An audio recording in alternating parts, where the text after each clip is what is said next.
It's the midweek show. Views from Section 400. I'm sorry if that intro was horrendous, but we are back. Action-packed slate. I'm your host, Matt, my other host, Jack, and my other host, Brian. I know we finally got Jack back in the fold. He's missed a couple pods, but, his Jaguars are rolling, and so is he. But we will save all the NFL banter until the weekend. As you know, we have a rockin' show that comes out every week, every Sunday. So make sure you stay tuned to that. This is obviously the midweek show. We're going to cover a lot of stuff going on in the world of sports. NBA's rolling, NHL's rolling, college football playoff rankings just dropped, and we got some college basketball. So I got my Basketball Jones shirt on. I'm ready to go. I'm fired up. And we've already been red hot with some picks. I know if you check out our website, Brian threw JMU plus 17 out there last night. Who needs the plus 17 when they win outright? So that was a pretty hot start to the NCAA season. But kind of just rolling into it. College basketball is back. Had an electric slate yesterday. Pretty light slate tonight, but it'll pick up as the week goes on. But something interesting as we roll into the season and we kick off, a shit ton of games here, we have a completely different landscape. It is completely different from 6 months ago, from when we saw UConn beat San Diego State. Massive, massive changes. We have 2,000, yes, you heard me correctly, 2,000 transfers that ended up in different areas, different schools. And that number's significant because just 10 years ago in 2013, the number of transfers they had in the portal was 475. And 10 years later, we're sitting at 2,000 transfers. So the college basketball landscape is drastically different than what we saw 6 months ago. And it just creates for that much more drama as we roll through the 4, 5, 6 month season and we get into March Madness.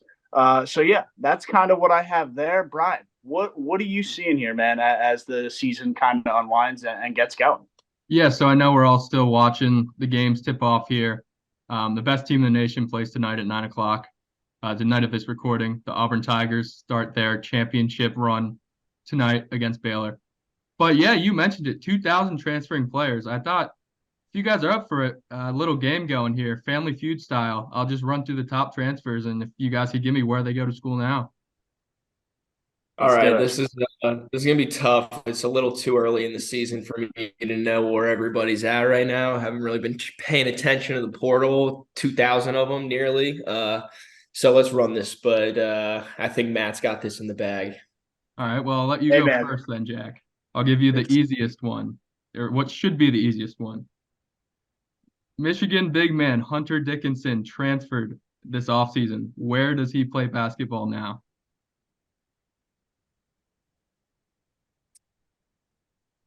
Oh boy. UConn. Might take the 1-0 lead here. That is incorrect. Matt for the steal. Wait, what answer did he say? He said UConn. Oh God. Don't need much thought about this one. I will lock in the answer and take the 1-0 lead. Kansas Jayhawks. That is correct. Hunter Dickinson did not pull a Kevin Durant and go to the champion. He went to Kansas, who was ranked number 1 this year. So could be champion. Damn. All right, Matt. I should have guessed that. I know that they're. I'm a betting man. I know that Kansas and Purdue are up there as number 1 and 2 as favorites to win it all, right? Yeah, Kansas looks dynamic. I mean, I know they just played one game and it was a pretty scrubby mid-major school, but they did what they should have done, and I'm pretty sure they won by 50 points. So yeah, they're going to be forced to reckon with this year. I think at one point last night they were up 70-29. So yeah, wow. They took care of business, rightfully so. But they did exactly what you expect the dominant team to do, and that's blow them out from the start and win the game by nearly 40, 50 points. So, like I said, they're going to be just an absolute force to reckon with this year. But Brian, let's keep it rolling here, dude. Yeah, we'll see if you can be a force to reckon with in this game early here. So Max Abness, the Pride of Oral Roberts transferred to a Power 5 school this year. Can you tell me which one? Let me. Was it ACC? No. SEC? I'm not giving you two. I didn't know we get guesses like I'm not that. giving you two. No, we don't. Yeah, this is going to be a tough one. It's not the ACC, but it is a Power 5. Yeah, this is a tough one. I'm just going to go out on a random limb here. And, maybe since you're asking, is it Auburn? It isn't. I wish it was Auburn. That'd be pretty electric. Yeah, I have no idea. Jack, since I gave Matt a hint, I'll throw you one. It's not going to be an easy one, but I will give you ESPN2 Monday Night Football. ESPN. I got it. I got it. That is the Manning cast. Who was on the Manning cast? Who was on the Manning cast, bro? I just watched it last night. Trevor Lawrence was on there. Keyshawn Johnson was on there. Arnold Schwarzenegger was on there. There wasn't a top college basketball commit. Where's the timer here? 3, 2, 1. Texas? Bang! Out of nowhere. Oh, The connection there was Archie Manning. yeah, that's what was going through my head. Wow. We'll take it. 1-1, baby. 1-1. 1-1. Jack, you're up first. I wasn't even going to go that route. I was literally thinking Manning cast. I was like, all right, I have Tennessee or Ole Miss. I'm going to go with Tennessee. And my guess was going to be Tennessee. So none of us would have got that anyway. But good guess there, man. Way to pull that one out. That was pretty special stuff right there. Let's fucking go. Caleb Love spent his whole career at UNC prior to this season. Where did he transfer to? I was gonna say I know that name. My buddy Bo's a big UNC guy. Caleb Love, he's a little guy, right? Yeah. Where did he go? UCLA. All right, Matt. Floor's to you. Well, what? You said he was on UNC, right? He was on UNC. Did he go to a team that is good and they're ranked? What's up with these hints, bro? Come on now. It's like small I can't give you that. If I guess a conference, can you say yes or no, and I just get one conference guess? Sure. All right. Jack agrees. Jack agrees. Go ahead. Caleb Love. We probably didn't stay in the ACC. That's what I was thinking. Yeah. He probably didn't stay there. Maybe he went west. I know you said he didn't go to Gonzaga. I know that. I'll guess with my conference. I'll say the Pac-12. That's correct. It is the Pac-12? Yep. All right. So if he went Pac-12, who are the teams? It's got to be – there's only like 2 good teams in that conference or 3 good teams. And I think – so out of the Pac-12, I think this is the best team, so this is the team I'm going with. I'm going to say the Arizona Wildcats just because they're the best team in the Big 12.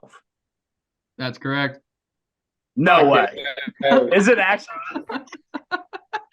Yo, look at us. Look at us. 3 for 4. I know, dude. So I knew he went. I knew he was obviously he wasn't staying in the same conference as UNC. So I was like, maybe he went west. Then Jack said UCLA. So I was like, there's no shot he went UCLA. Then I said Pac-12. You said yeah. And the first thing came to my mind was Arizona because they're like the best team in that conference. And why would he go anywhere other than, a solid team if he's like, an extremely solid transfer? So that's some good stuff here. Now that I said that, I kind of remember him. I remember that being a headline. But yeah, that was an early transfer. Like right after the season ended, he decided. Yeah, I kind of remember that, especially because they made a run. They made a run last year, didn't they? UNC. Yeah, they're solid every year, but 2 years ago they missed out on the tournament last year. I think I think my UCLA bet wasn't too far off there if it ended up being Arizona. I'm Pretty proud No. with close. that. Proud with that one. All right, Howard, what's the next one? All right, it gets a little bit tougher now. Still big names, but not as big as those top three. So Harrison Ingram was a star at Stanford. Where did he transfer? All right. Harrison Ingram. My my conference, I'm gonna go with the SEC. Incorrect. Dang. I was really thinking he might have gone like Mississippi State. Let me think. Let me think. Say his name one more time for me, Mr. Hauk. Harrison Ingram. Harrison Ingram. He transferred to Indiana. That is incorrect. Matt, you want to steal? Harrison Ingram went to Stanford. Did he stay on the West Coast? He did not. He did not. He did not. Oh my! I almost blurted Still for a out. loop. Shit. I will go with. Do I get a conference guess? Not on the steal. Not on the steal. Okay, then I'm just gonna go with a random one here. I'm thinking Big 12. I'm hoping he didn't come all the way east. Did he come all the way east? You got to guess before I can tell you that. I know, but I'm able to read the way you react to the questions I ask. Fudge, dude. Yeah, I'll just take a random one. I'm gonna go in the Big 12. Seems like he would stay somewhat close, but give me Baylor, So UNC needed someone to replace Caleb Love. and that's where he went. And that was Harrison Ingram. All right, let's move on here. Let's do one more. I think you guys will recognize LJ Cryer, a big name from Baylor. He transferred. Where does he play? Matt? You stole on the last one, so it's your turn. Where does Yeah, LJ went for Cryer? Steeler last time. What was it? LJ who? LJ Cryer. Yeah, that name does sound familiar. And he's on Baylor last year. He was a forward at Baylor. Wow, this is gonna be tough. Did he come into the Big East? No, he stayed real close to home. Yo, let me steal this. Texas Tech. Jack, you got it? Houston. Bang! Wow. I think that's the win right there. Yeah. Dang, dude. Yo, that was my guess before you even asked if he stayed close to home or if you even said close to home. I was like, yo, we transferred from Baylor. Where else are you gonna go? Fucking Houston. There's no other good team in the area. How about Yeah, that? I didn't even think of that. But good stuff there. Although shout out them Red Raiders though. Shout out Texas Tech. Pew pew. Yeah, that's why that's why I said it. I was like, dude, they were pretty electric last year. So I thought maybe they got there, but whatever, I think we'll have some better game shows as we roll on with the podcast. But yeah, let us know what you want to see. Either me versus Brian, me versus Jack, or Brian and Jack face off in anything. Give us some suggestions in the comments, and we will, we'll face off against each other and see how well, we really know, the sports world. So that's some good stuff there. Good opening, little game show. And another element to the podcast. So if you continue to tune in, something to look forward to as we move on here. But yeah, I mean, look, like we said, not only did the players go everywhere, but the coaches jumped everywhere.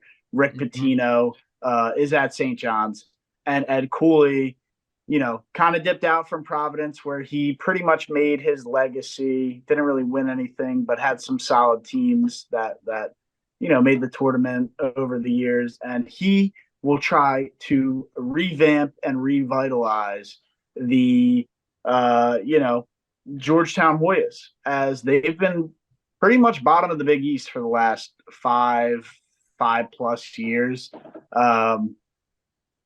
Who's the big guy from? Was it Pat Ewing was their coach for a little while, and he didn't really do anything. The recruits didn't want to go play for him because Georgetown was really bad.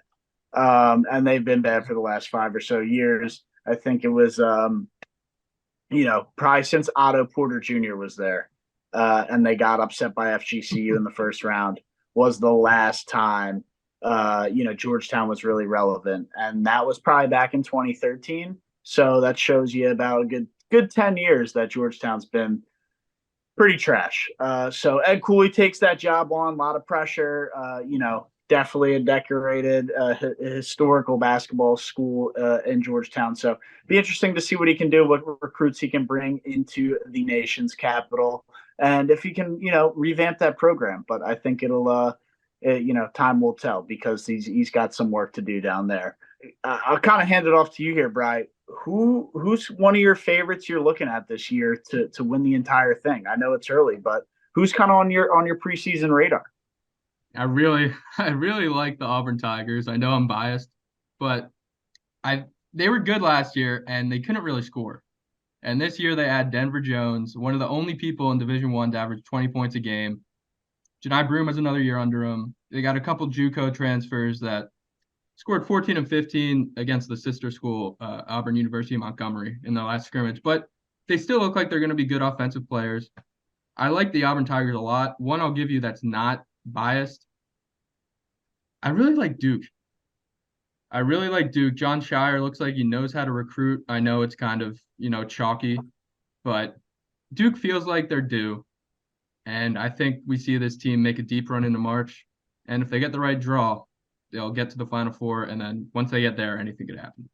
Yeah, I think that's some good stuff there. And I won't jump in too long. Jack, what do you got here for somebody who might be more towards the favorites of winning it all? We'll get to the longer odds in a second, but somebody who might be a favorite that, out of those, top 3 or 4 teams, who are you looking at that's got a shot?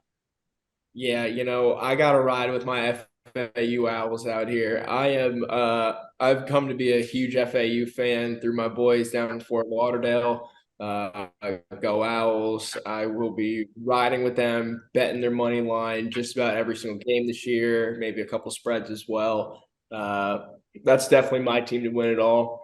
Keep in mind, even the Kansas, the Purdue, the top of the top, it's tough to go win that tournament.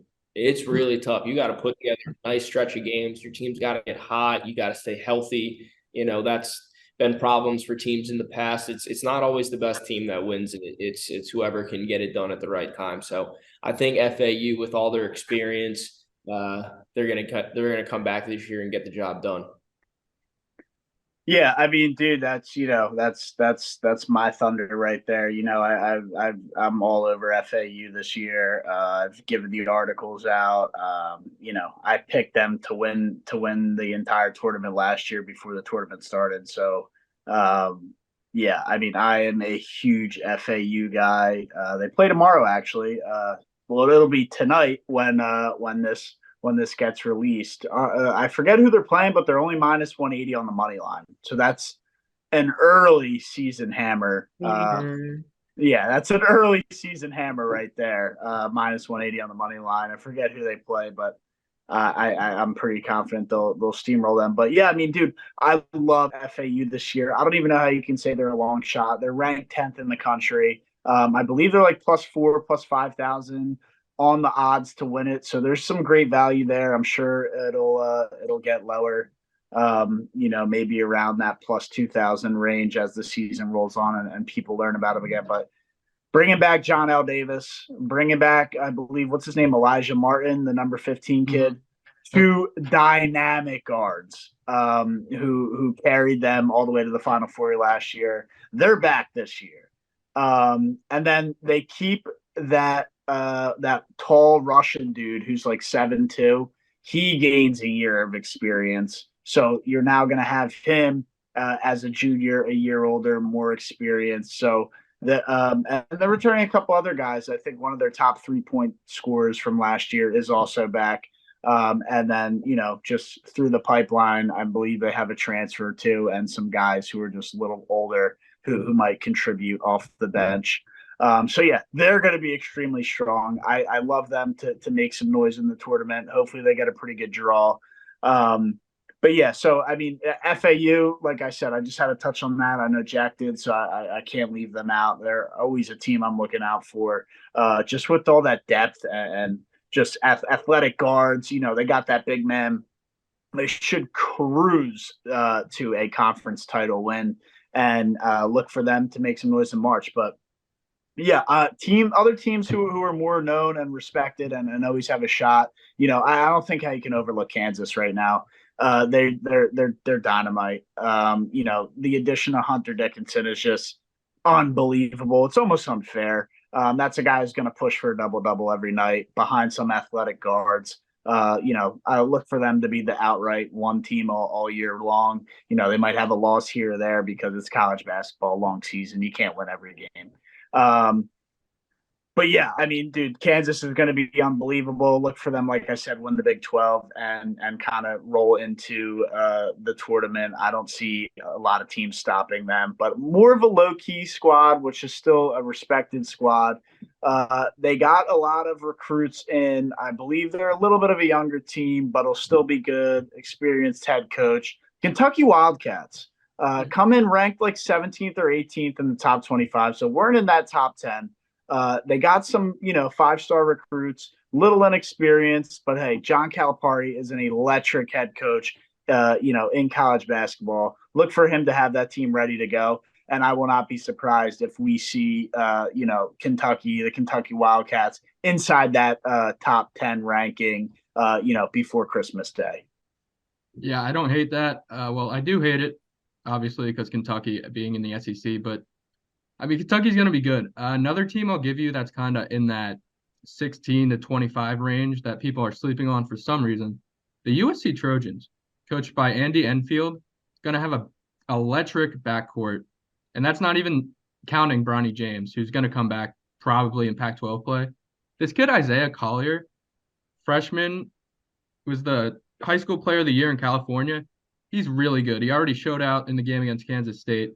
He's going to be very good. Boogie Ellis is still there. Of course, Bronny James comes back. This USC recruiting class was very good.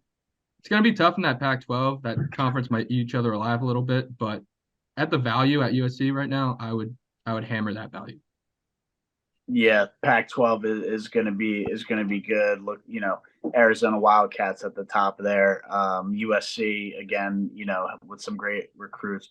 Ex-FGCU head coach Andy Enfield. Good to see him still out there in Southern California.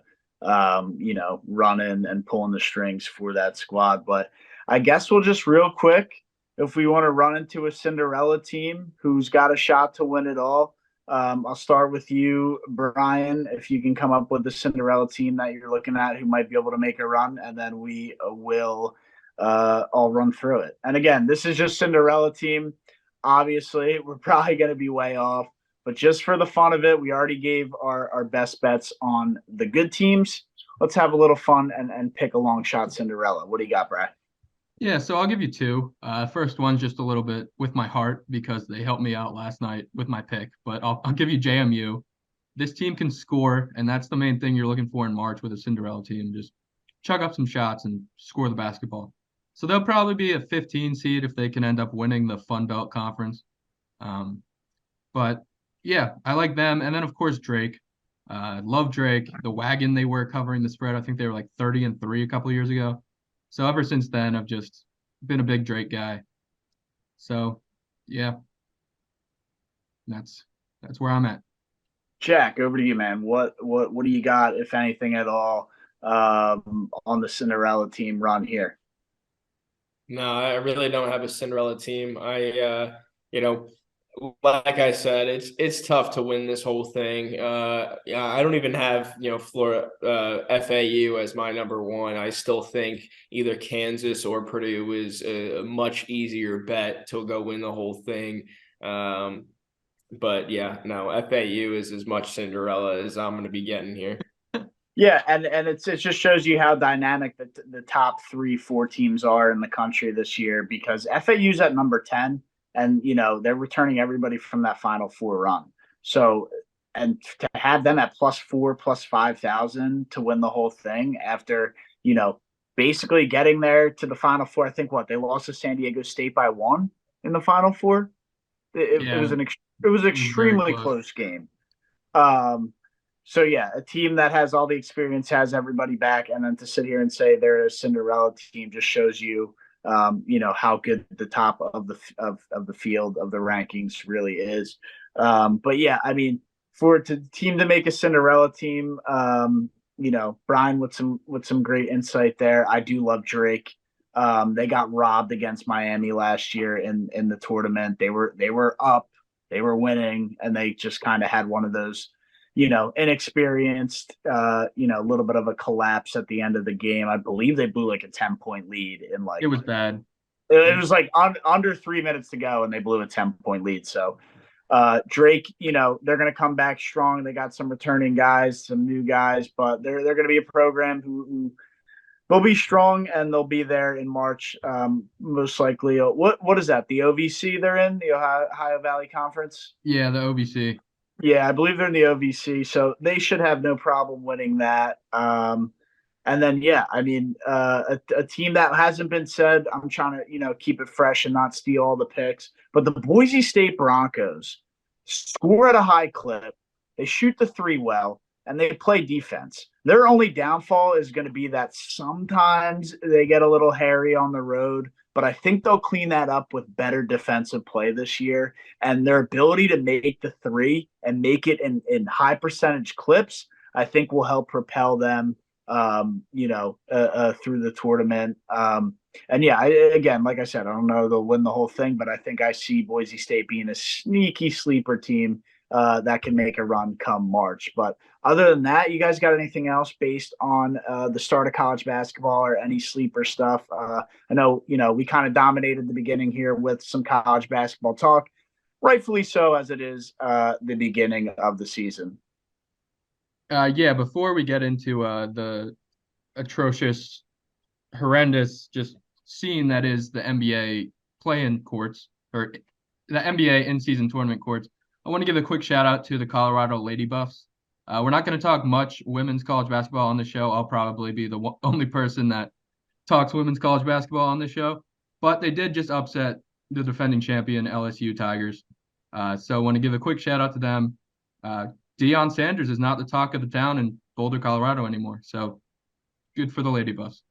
Well, he brought all the juice there. He brought all the juice, man. I mean, there clearly some Deion sauce or whatever you want to call it, trickled into the Lady Buffalo women's basketball locker room. There's probably a little juice going into that game, though. I know Angel Reese kind of has been, having her celebrity tour all summer. So I'm sure the Lady Buffaloes, probably went into that game with a little juice and wanted to make a statement. And I'm glad they did, because I was sick and tired of seeing Angel Reese getting promoted all over the place by ESPN.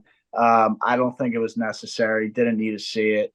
Even though Caitlin Clark lost, I think she's the more dynamic player, and you'll see that as next year's WNBA draft. You'll probably see Clark go top 2, and Angel Reese will probably go in that 7 to 10 range. So just kind of shows you how the professional scouts are looking at it. But sure, yeah, ESPN gave her a little celebrity tour all summer, and game one of the basketball season, she got slapped in the face. So love to see that.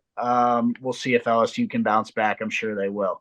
But yeah, anyway, this isn't supposed to be dominated by women's college basketball, but we just got into it there. Rolling on to the NBA. No games tonight as we sit here recording on a Tuesday night, which is just ridiculous. No NFL on. NBA has a chance to throw some national TV games on at TNT and just grab some viewers. Poor execution, as we have none of that tonight. So, Brian, I'll jump it over to you. I know we had a weekend of some in-season tournament. We had some electric games over the weekend. Seems like most of the stars are playing pretty much every game so far. We're seeing that new rule of stars having to play come into effect, and they're playing. So that's encouraging to see, at least from my end. But I'll kind of let you jump into it here, man. Yeah, it's definitely encouraging. It seems like they're actually going to take the tournament seriously, which, I mean, good for them. It's welcome to see. There were some good games on Friday. I wish the courts weren't as disgusting as they looked. The Pacers court in particular looked like Cookie Monster and Big Bird morphed into something, and then someone ate them and threw it up. So that was just a disaster of a court. But yeah, no, the Pacers look very good. They don't play defense for shit, but Tyrese Halliburton, he I don't know if he can win Most Improved Player because he was an All-Star last year, and he's probably not good enough for challenge for MVP, but he's becoming a superstar in this league. The Thunder have looked very good. Our Thunder, we have that Section 400 future on those Thunder. Chet Holmgren is gonna challenge Victor Wembanyama for that Rookie of the Year. He's been electric. SGA, you know about him. He's always gonna do his thing. Wembanyama has been good too. The Spurs have won some games. Biggest news though, I know your Sixers, you were so happy when they traded James Harden. He gets over to the Clippers and they fail to score 100 points, starting James Harden, Russell Westbrook, Kawhi Leonard, and Paul George. Lose to the Knicks 113-97. I'm sure you're thrilled about that. Yeah, I mean, watching James Harden go over there and fall flat on his face is definitely something I love to see. Whatever. I'm not gonna, wish harm on the guy. Whatever he had going on backdoor, he turned down the $26 million and didn't get paid after they said they would take care of him. But look, that's business. The Sixers front office had to take care of what was in front of them. And, Harden didn't really prove that he was going to be available and be that guy. So they didn't give him the money. You can sit here and say, I did what I wanted to do, had to do for the team to win and be flexible, and it didn't work out. And hey, man, that's the world of sports. Maybe he should have just been a hard ass and did what he had to do to get that extra 26 million and made a lot of enemies in the city, and then he could have been sitting here with a lot more money. But yeah, he goes out to LA with that loaded roster of guys approaching their mid-30s nonetheless. And they fall flat on their face. I don't think that's the first time we'll see that. I think we'll see that more often as the season rolls on. I'm not that confident in that Clippers team, especially with the age, and mixing all those egos together usually never ends well. So that's what I got for that. Jack, do you want to touch on the Clippers at all a little bit before I jump into some Sixer talk here? Yeah, no, I'm just going to reiterate what you said. Don't have a lot of faith in them. Don't think that the four of them are, healthy enough or, young enough, healthy enough, explosive enough, call what you will, to go play a full season, especially with these no sitting rules.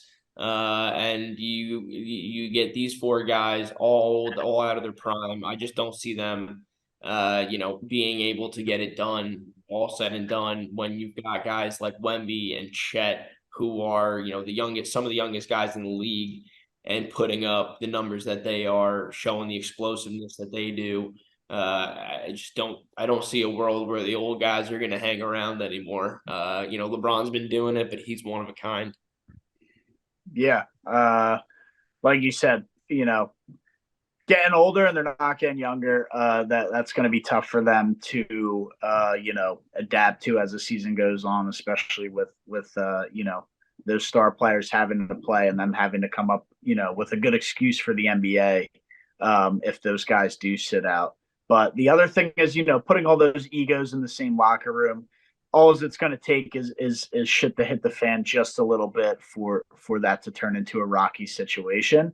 And I just got my popcorn out for it because I can't wait for the whole thing to blow up. But yeah, rolling into the Sixers, what a breath of fresh air it's really been. Just watching Tobias flourish.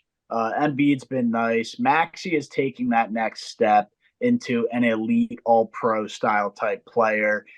Kelly Oubre comes over from the Hornets and kind of picks up where he left off last season. I know he averaged like 20 points a game and around 4 or 5 rebounds, and he's pretty much doing that, if anything, exceeding those numbers that he was hitting last year. So really nice signing to get him in here on a 1-year deal, and he's playing the best basketball of his career, realistically. All his shooting percentages, his numbers are up and career highs. I know it's a very young season, but nice start for him. Nice start to life in the city of Philadelphia. So yeah, Sixers have looked electric. I know we got a big one against Boston. I guess when you guys are watching that, that'll be tonight. I believe that's Wednesday, so tomorrow night. But you guys will be watching that on Wednesday. So tonight, Sixers take on Boston. That's kind of their first real test, right? That first game was called a mulligan against the Bucks. It's first game of the season. You don't know what the Sixers are. They still had the Harden drama looming. I mean, he showed up to get on the airplane and they told him he wasn't allowed to go. So he had a little bit of some stuff going on there. Harden's gone. Team is kind of all together with camaraderie. They've had the new guys from the Harden trade practicing with them, for at least 5 or so days now. So everybody's kind of clicking together. They got the team together, and first real big test with the guys they're probably going to have for a real big majority of the year. They got to play the Celtics, and I know I just hyped up the Sixers a bunch, but I don't see us beating the Celtics. Maybe they got to win tomorrow. Who cares? It's we're not even 15, 20 games into the season. Are we good enough to beat the Celtics in the playoff series? Probably not. Just being realistically, we're probably not good enough to beat the Celtics. I probably won't get out of the second round. And it's just going to be that shit show. That you gotta watch as a fan of getting hyped up. Let the Sixers pull you back in like they do every year, and it will probably flounder out. But that's enough NBA talk for me. I don't know if you guys want to touch on the Sixers or if you guys have anything else pertaining to that. But yeah, do you guys want to touch on that or no? Yeah, no, all I wanted to say about the Sixers is I'm sure that all of you guys are very happy Harden's out of the town. He's done nothing but cause drama for every team he's ever been on in his entire career and still does not have a championship ring to show for it. So, he wants to talk a big game and be that guy, but in reality, he's not that guy. I really don't think he's ever been that guy, especially since they changed the free throw rules. You've seen his stats been absolutely tanking ever since then. Regardless, I know you guys are happy he's out of there. I don't think you're going to get it done in the East. The Bucks, the Celtics, they're just better teams, straight up.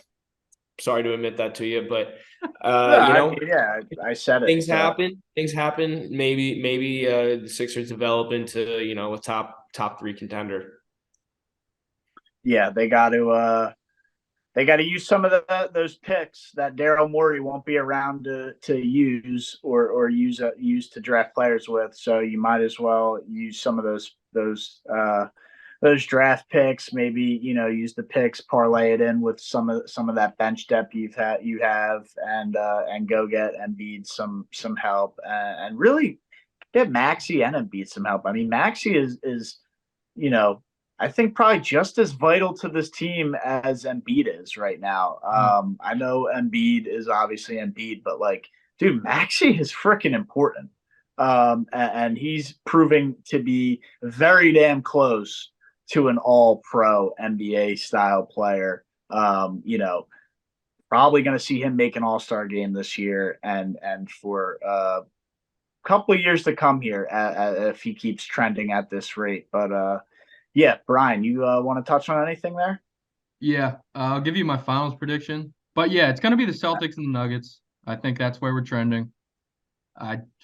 Maybe the Mavericks if Luka Doncic can keep scoring 40 points a game, but I don't see that happening. Bucks if they can gel, but they don't look that great right now. So yeah, it's going to be the Celtics and the Nuggets. You might as well just cash it in right now on FanDuel. I don't know what the odds are, but that's going to be your finals matchup. Yeah, so rolling into the college football playoff rankings, we just got them released. They're finally updated. I'll just kind of jot through them right here as we have them. So Ohio State stays at 1, Georgia 2, Michigan amidst the scandal at number 3, and Florida State wrapping up the top 4. We'll just kind of jump right into it. Is this how you guys see the top 4 should be, or should it be mixed up a little bit? I will start with you, Brian, and then we'll jump over to Jack. So I have had a very, call it irrational or rational fear that Nick Saban is going to mess around and get his team back into the college football playoff. And that fear kind of came to fruition watching Georgia play Missouri this week. I know they won by 2 scores, but at home against the Missouri team that has one of the worst defenses I've ever seen, that was not convincing enough to me. If Alabama can win, really, I think the last big game they have is the Iron Bowl in Jordan-Hare. If they can win that game, they're going to beat UGA in the SEC championship, and the committee is not leaving Nick Saban out of the college football playoff. Yeah, I have to agree. I have to agree with you there. I didn't realize it was that much of, a chance for that to happen. But, the more and more we roll through the weeks and Alabama keeps winning football games, they're going to come up against Georgia in that title game. And hey, look, Alabama, like you just said, probably going to win that game. So I'm pretty confident, that Alabama can sneak in. But yeah, Jack, what do you have to take away from, the top 4 that they released? That if the season was 10 today, that's the matchups we're looking at. Yeah, if the season were to end today and that's the matchups we're looking at, I'm fine with it. Realistically, all 4 of these teams have been good. They're all deserving of a spot. I just think it's really tough to leave this Washington team out right now. I know they, played a pretty close game with USC the other night. But they look good, and I don't see a world where you can keep them out, especially finishing out their schedule against 2 top 12 teams, top 15 teams. If they win those two games, go win their conference championship, you can't keep them out. They're going to have to take someone's spot here. To Brian's point, if the Alabama Crimson Tide win out, beat Georgia in the SEC championship, I think they take Georgia's spot, and you got to sneak them in as well. I think Washington, if they win out, they still get in over Alabama with 1 loss.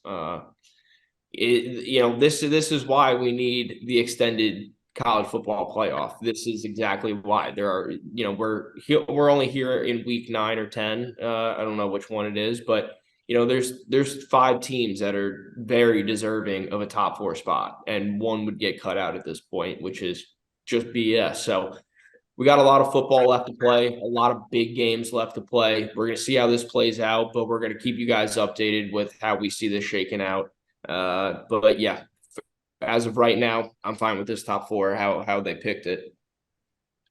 Yeah. I think you said it right. It sucks we don't have the expanded playoff right now because a team's going to get snubbed. And that's what sucks about this but next year we'll get the expansion and we won't have to sit here and deal with this. But, before I jump into the next games, did you want to touch on that one more time, Bri? Yeah, I mean, I do agree with Jack. I think if Washington can win out, they'll probably play Oregon again in that Pac-12 championship game. It'd be really tough to keep them out. I think in that scenario, you have to take away one of the Big Ten teams. And we'll get in. Honestly, we could get right into it with Michigan playing Penn State and that being a huge game. But yeah, things are going to get real interesting. Yeah, I think you just said it right. So Michigan, Penn State this weekend. Penn State's alive, but they're not alive, right? So they got some work to do, but they're not necessarily dead. Yeah, I mean, first battle is this weekend. They got to beat Michigan, right? I mean, that's a must-win for Penn State. And I think Penn State's road back into the conversation here, right, is beat Michigan, and then Michigan goes and beats Ohio State. And then now you're looking at a Penn State team right there at the end. Do they sneak into the Big Ten title match?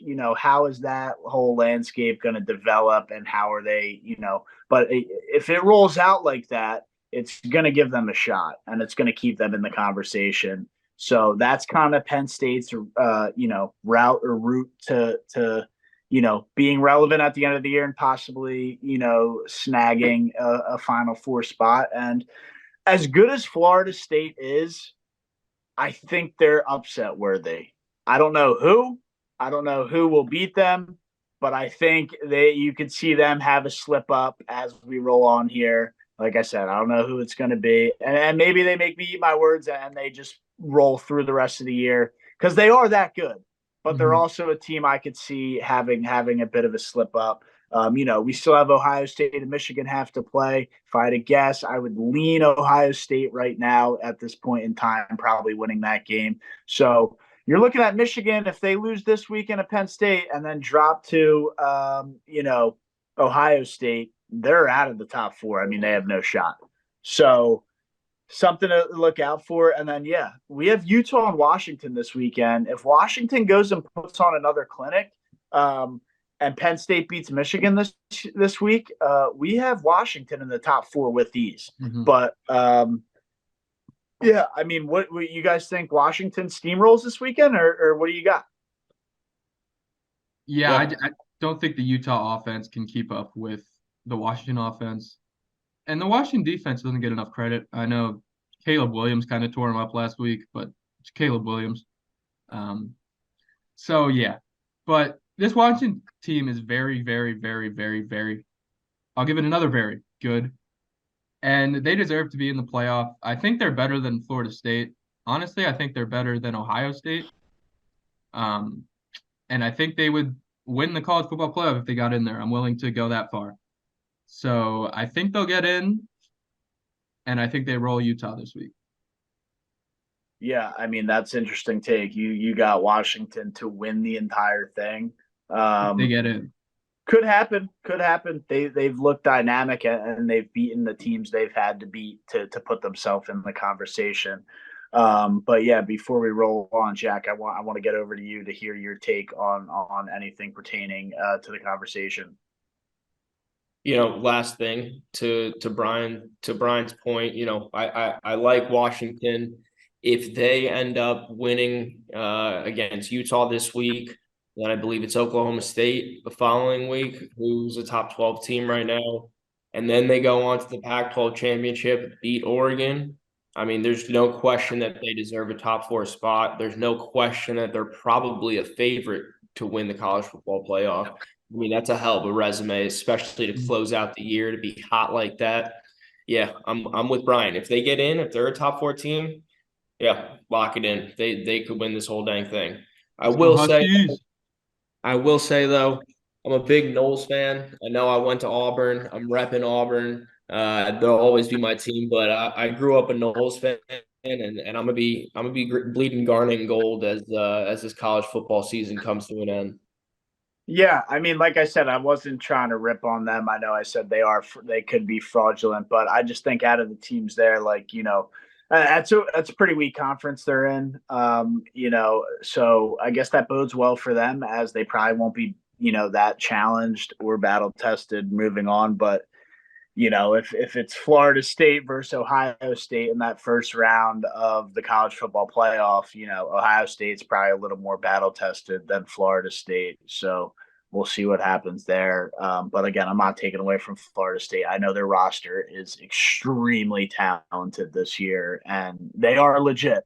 But being legit and being battle tested are two different things. And we know in college football, you got to have a little blood on your arm, blood on under your eye, whatever you want to call it. And I don't know if Florida State has really seen that yet. So something to look out for as we kind of roll on. But yeah, I mean, should be another pretty decent college football weekend. I know the Colorado Buffalo Magic is pretty much done and dusted. I don't think we'll see any more Deion Sanders or any more Colorado talk until week one of next year. They've kind of fizzled out.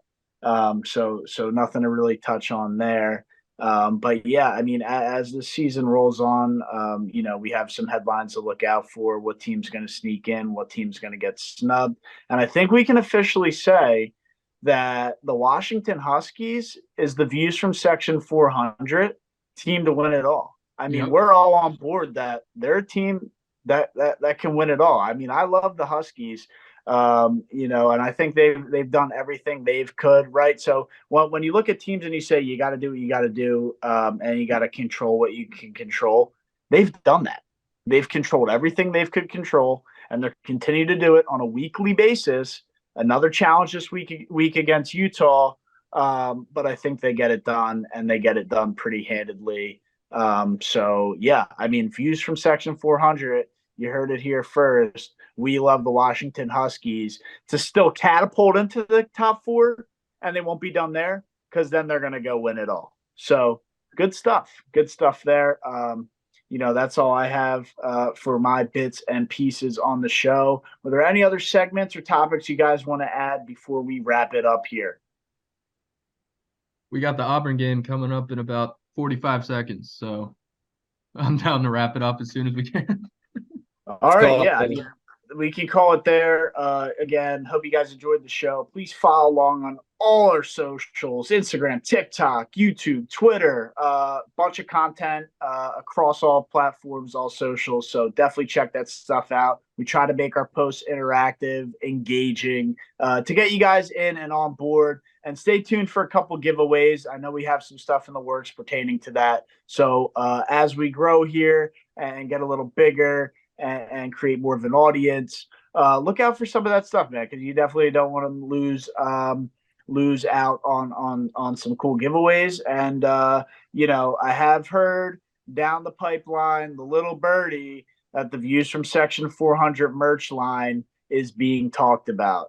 I don't know anything about it. I don't want any spoilers. I don't know. I don't have any pictures. I don't have any prototypes.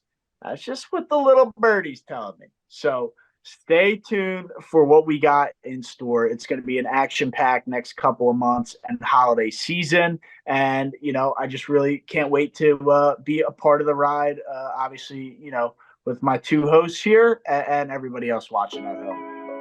Who the fuck is Carlos Mendoza, Steve? See you guys. Let's go Mets, right? We're out. Peace.